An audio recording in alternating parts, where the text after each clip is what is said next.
a NBA legend. Hubie Brown called his final NBA game over the weekend. DG, this is a career that spans professional basketball across 4 decades. Just an unbelievable, lifetime achievement around a game that we love, and being near and dear to our hearts as the first coach for the Memphis Grizzlies and helping kind of lay a foundation for what we see today. Any thoughts on Hubie and what he meant to the game and his official passing of the baton? Yeah, I was asked this question about on Coaching Company, which I'm on 10 a.m. Eastern. It's kind of a sports betting show, but it's more of the sports entertainment show in a sense. But they asked me, and they honestly had no idea that Hubie Brown coached for the Grizzlies, because it's been so long ago. But also, like, who knows the hierarchy and the timeline of the Grizzlies coaches. But I shared it was simple that without Hubie Brown, there is no grit and grind. There is no Grizzlies franchise. Like, there is nothing in Memphis that looks like the fandom that it is. And that really goes back to really what he put in, the time and the effort, the dedication, setting the groundwork, the foundation of what this franchise should be built on, to which then a Tony Allen guy can be the grind father and take it over and create that grindhouse feel with Zebo, Zach, and Tony.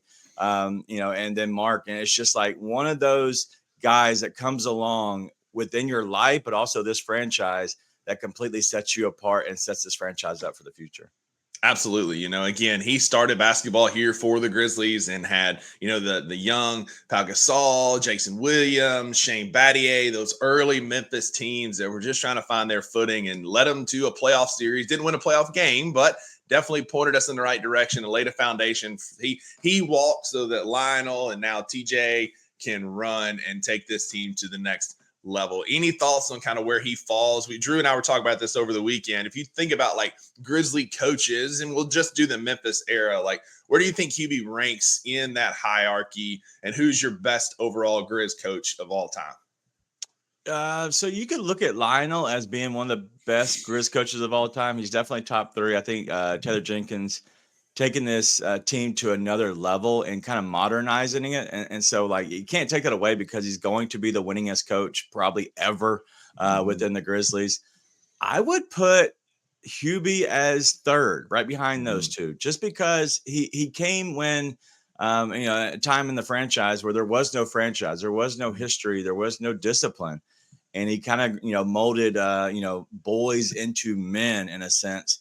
And he was really able to do all that. So then we could have a Lionel Hollins type guy come in, but then also Taylor Jenkins come through.